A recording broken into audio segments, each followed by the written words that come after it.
es nano, es mega.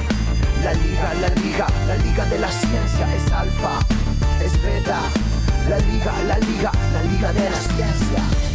Nuevo bloque de la Liga de la Ciencia y vamos a hablar de astronomía, como no puede ser de otra forma, con Mariano Rivas, nuestro especialista en astronomía, es nuestra estrella, podríamos decir. Muchas gracias. Bueno, vamos a hablar de asteroides peligrosos y cómo defendernos. Yo ya estoy un poco nervioso con esto de los asteroides peligrosos. Es un tema interesante, ¿no? Le vamos a dar un poquito de contexto, pero realmente existe una amenaza potencial de estas rocas espaciales que, bueno, por ahora no hay que disparar la alarma, pero vamos a...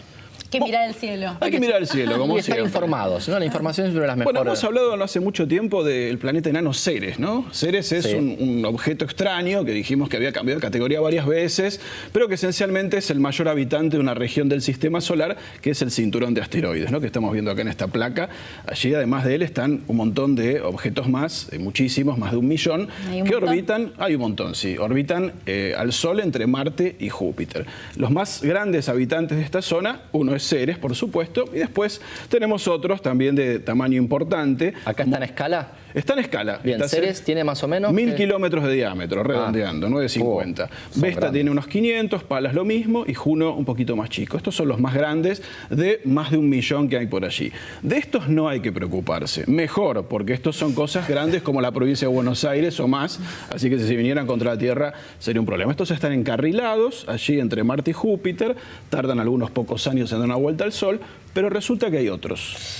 Esos otros, algunos, los vamos a encontrar más allá de esta zona, por ejemplo los troyanos que acompañan a Júpiter, pero hay otros que están en la zona más interna del sistema solar. Estos gráficos que estamos viendo acá corresponden a lo que se llaman asteroides cercanos a la Tierra, es una categoría, ¿sí? Que como vemos hay 3 familias principales que se llaman Apolo, los Atón y los Amor, e incluso unos que orbitan adentro de la órbita de la Tierra que son poco relevantes. De esas 3 familias que vemos allí, hay 2 que como ustedes ven están cruzando la órbita terrestre. Los Amor no, esos son un amor, digamos. Esos son menos peligrosos, digamos. Los otros directamente cruzan el carril orbital de la Tierra como 2 vehículos que se encuentran en una esquina, ¿no es cierto? Claro. Bueno, el asunto es saber cuántos hay, si son algo excepcional o si realmente hay un montón. Les voy a mostrar algunos de los habitantes de esta zona. Este es el famoso, o no tan famoso, Tutatis.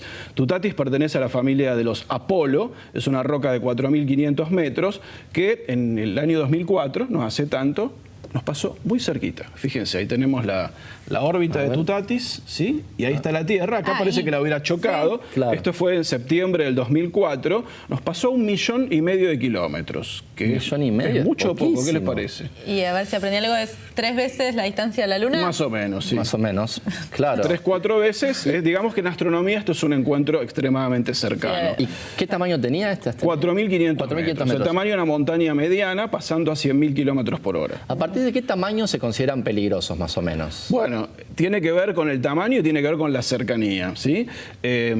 Potencialmente peligrosos, que es una categoría especial dentro de los cercanos, tiene que tener más de 100 metros. Y pasar a una distancia menor a 7,5 millones de kilómetros, que es un tecnicismo, pero es el 5% de la distancia Tierra-Sol. Cuando una roca de 100 metros o más pasa a menos de 7,5 millones de kilómetros, se lo pasa a llamar potencialmente peligroso. Ya no cercano, sino imagínate lo que la palabra implica, ¿no? Potencialmente peligroso. Acá tenemos a otro. Este se llama Itokawa. Es un asteroide más pequeño, de 500 metros, pero también pertenece a estos habitantes cercanos del sistema solar que eventualmente podrían... Esas son fotos. Esas son fotos de naves espaciales, ¿sí? Naves espaciales que los han visitado no por casualidad, sino porque más allá de que los asteroides son interesantes, se los está empezando a estudiar también, como vamos a ver, hay que pensar eventualmente cómo defenderse. ¿Qué se podría hacer? Bueno, por empezar lo que hay que hacer es buscarlos. Por eso existen muchos telescopios, patrullas celestes, le llamamos aquí, acá hay algunos ejemplos, que están mirando el cielo todas las noches de diferentes lugares del mundo, descubriendo nuevos y rastreando y siguiéndole el camino a los que ya se conocen. Porque lo mejor que hay que hacer primero es prevenir, ¿no es cierto? Pero los que ya se conocen porque pueden cambiar la órbita y entonces... No, vos los tenés que monitorear todo el tiempo para afinar la órbita y saber eventualmente si alguna vez su derrotero los va a llevar a cruzar con la Tierra en algún momento. Cuanto más lo seguís, más fiable es esa órbita y podés eventualmente predecir una posibilidad de impacto. Esto que vemos acá es la tasa de detección de los últimos 20 y pico de años. Fíjense cómo fue creciendo a medida que se fueron introduciendo más programas de búsqueda, ¿no? Este es el número de asteroides descubiertos. Exacto. A lo largo de los años. A lo largo de los años. ¿Los colores son los programas de búsqueda? Exactamente. Esos telescopios que vimos antes corresponden a estos distintos colores y como vemos se fueron encontrando cada vez más. Ahora vamos a hablar un poco de números, pero fíjate acá, estamos hablando de cientos y de miles, ¿no es cierto? Así que... Y ahora lo pasamos a órbitas. Esa especie de, parece un bollo de lana, un ovillo de lana, son todas las órbitas sobreimpresas a la órbita de Marte y particularmente de la Tierra. Estamos al horno. Sí, da miedo. Pasan todos. Habría que aclarar que no hay que salir corriendo de su casa, pero porque da un poco de miedo. Da un poco de miedo. Entonces, son un montón, digamos que hay un problema, ¿no es cierto? Hay un problema, más allá de la realidad astronómica. ¿Qué se puede hacer para contrarrestar este problema? Uno va al médico, te dice usted tiene tal enfermedad y vos no te vas. Vos le decís, bueno, ¿qué remedio me da? ¿No? Claro. El diagnóstico ya lo tenemos. Bueno, hay varios métodos. Va a depender mucho, estos son cosas oficiales que las agencias espaciales están manejando, esto hecho es de NASA. Van a depender del tamaño del asteroide, no es lo mismo que uno de 100 metros que uno de 10 kilómetros, como el que extinguió a los dinosaurios, por ejemplo. Y no es lo mismo que el encuentro sea en 5 años que sea en 200 años. En función del tamaño y de la cercanía del riesgo, se van a implementar distintas estrategias. En el caso de asteroides grandes, cuando no tenés mucho tiempo para reaccionar, hay una sola salida, que es explosión nuclear. O sea, hay que destruirlos. Wow. ¿Sí? Película de ciencia ficción. Es lo que, bueno, es lo que le muestra la película Armagedón, claro, por ejemplo, ¿no? De fines de los 90, donde Bruce Willis inmola destruyéndolo con una carga nuclear. Que es lo que muestra un poco este gráfico, que no es de una película, sino de NASA, donde la idea es impactar primero para hacerle un agujero y después reventarlo con una carga nuclear. Pero esto todavía nunca ocurrió. No, esto no ocurrió, pero fíjate que ya se está considerando, es un trabajo de la Universidad de Iowa, ¿no? de Estados Unidos. Esta es una posibilidad que sería ante los casos más extremos. Y tengo una duda.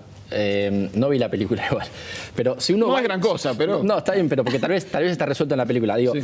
Si vos, el asteroide viene para acá, y acá está la Tierra. Vos lo explotás, pero lo que sobra de la explosión sigue viniendo contra la Tierra. Eso perfectamente es así.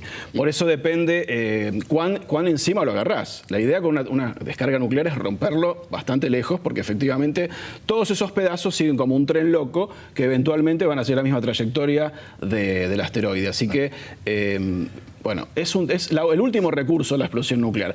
Otro método que es, digamos, con un poco más de tiempo y quizás con asteroides menores, es explosiones localizadas. Esto es un dibujo eventualmente, ¿no? de una situación donde una misión tripulada o robótica va poniendo distintas cargas explosivas para no destruirlo, pero sí sacudirlo. Y desviarlo. Esas son las técnicas que en general se conocen de deflexión, que no es destruirlo, sino casi como una negociación. Vos seguís tu camino, nosotros el nuestro, solamente te damos un empujón. Para el empujón se pueden hacer explosiones localizadas, se pueden hacer algo muy raro que se llama tractor o remolcador gravitatorio, que es que si el asteroide no es muy grande, vos le pones una nave que lo vaya acompañando durante años o décadas y el juego gravitatorio entre ambos va a ir torciendo un poquitito al asteroide. Muy bueno. Si lo haces con antelación, eso te alcanza para torcerlo de rumbo, también es un método pacífico, ¿no?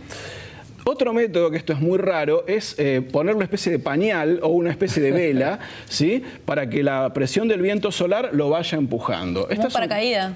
Claro, algo así. Vos fíjate que en el espacio tenemos algo que se llama viento solar, que es una corriente de partículas, ¿no? Que el Sol emite todo el tiempo y eso ejerce presión. Si vos a un asteroide no muy grande, de unos cientos de metros, le pones una vela gigante, también tipo barrilete, claro, ¿no? Claro. Se puede ir yendo. Y otra de las técnicas es lo que se llama los espejos. Vos llevas al espacio, todas estas cosas uno las describe, son complejas de hacer, ¿no? Sí. Un espejo para que, aprovechando la luz solar y un efecto lupa, calentás una parte del asteroide hasta que se fusiona, se derrite, y por un efecto de acción y reacción se va para el otro lado un poquito. Es como que sale un chorro del asteroide y se tuerce. Todas estas técnicas que son puros dibujos, digamos, ¿no? Sí. Pero están siendo pensadas seriamente. Claro, porque existe alguna probabilidad, aunque sea baja, de repente un día despertarnos y ver que hay un asteroide grandote que es difícil, tiene dirección hacia la Tierra. Claro, ¿no? Es difícil que a último momento te enteres. Por eso los programas de búsqueda lo que te hacen es anticiparse, buscándolos, y una vez que los encontrás, seguirles el camino, ¿sí? Sobre esa es la gran llave del asunto, y ahora les quería mostrar una sorpresa para el final. Es interesante recordar lo que dijo un geólogo ya fallecido, llamaba Eugene Shoemaker, que era geólogo profesional y astrónomo amateur, que dijo que con respecto al tema de asteroides, la pregunta no es si esto puede pasar. La pregunta es, ¿cuándo? Puntos suspensivos. Porque pasar va a pasar. Claro. Es solamente una cuestión de tiempo, ¿no? A lo largo de la historia de la Tierra ha habido muchísimos impactos, algunos no tan grandes y catastróficos como el que ocurrió en Rusia, el famoso episodio de Tunguska en 1908, ¿sí?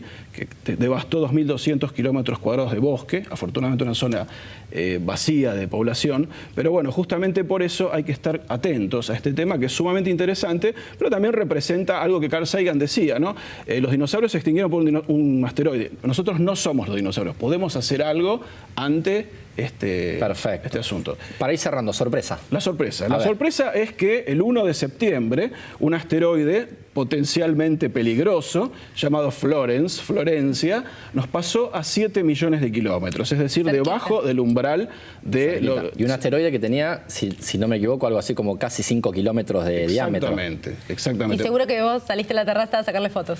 Sí, porque justamente estos asteroides, cuando pasan tan cerca, son relativamente chicos. 7 millones de kilómetros, es decir, ver una piedra, 7 millones de kilómetros, pero se pueden registrar. Así que lo que vamos a ver ahora es una animación del paso de Florence, tomado desde aquí, desde Buenos Aires, desde mi terraza. Desde Boedo.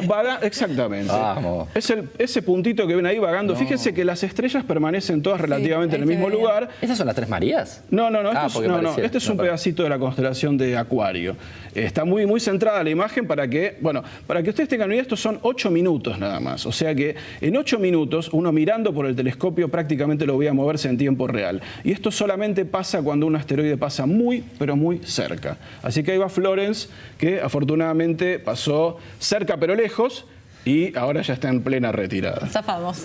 Bueno, qué interesante. Vemos que hay que estar atentos, pero también hay un montón de métodos para cuidarnos, ¿no? Seguro que sí. Así que nada de asustarse. Bueno, para nada. Mariano, un lujo como siempre tenerte. Muchas gracias. Buenísimas tus columnas. Nosotros nos vamos a un nuevo episodio de Superciencia y enseguida volvemos.